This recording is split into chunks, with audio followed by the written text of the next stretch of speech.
Poetry, a first aid kit for the soul. Poetry is without a doubt the medicine of the soul. It's a comfort, a refuge of peace, and a way to feel like we're not alone in the world. Throughout history, many people have written words that we can identify with. And this is priceless. Universal feelings never go out of style. Through poetry, we can unload our emotions if we're the ones writing it, or we can touch the soul of the person who reads it, which can serve to help them. We can all have our own poetry first aid kits full of our favorite poems. Poems that we identify with and that we can read when we're alone with a cup of tea or looking at the ocean. Here, we offer you a little first aid in the form of poetry. We hope you like it. Never lose hope. You can always start over, start again, even though you feel like your strength is gone, start again, even though you feel like you've ran out of goals, and you have no dreams left to fulfill. Take hold of them again and start to achieve them. Mario Benedetti, start again. There are always stones in the path, not just for you, but for everyone. Sure, there will be times when you feel weak, and you'll have sad days. But always remember that nothing bad lasts for 100 years. Every difficulty, every adversity is an opportunity to keep growing. We shouldn't hide away because of fear. Traveler, the path is made of your footprints.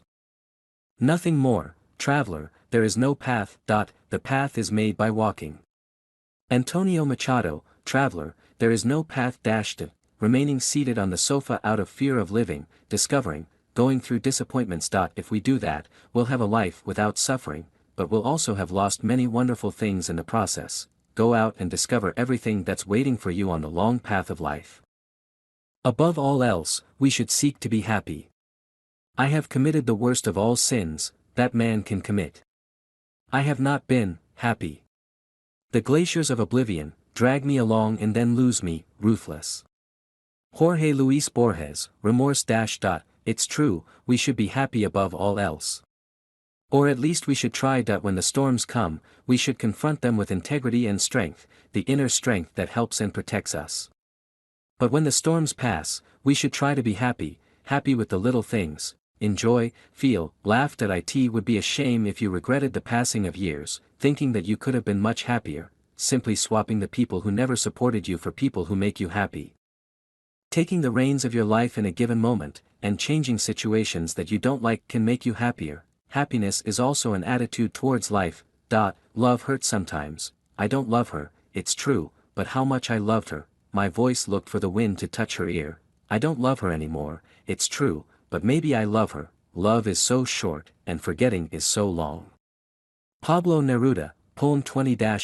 Heartbreak is hard to explain, although there are many great poems that put words to our feelings in an unrivaled way. So if you're suffering from heartbreak, read a poem and you'll feel like you're not alone, like many people have gone through the same thing. You'll certainly feel much more reassured and comforted. Don't cling to the past, don't cling to the past, or to sad memories.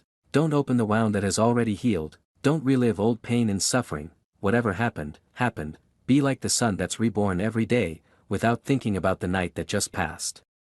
Miguel de Unamuno, be like the sun. Is it possible to put more truth into such few words? It's true, we shouldn't cling to the past. The past is the past. Don't put yourself in a spiral of negative thoughts. Work on your emotional intelligence.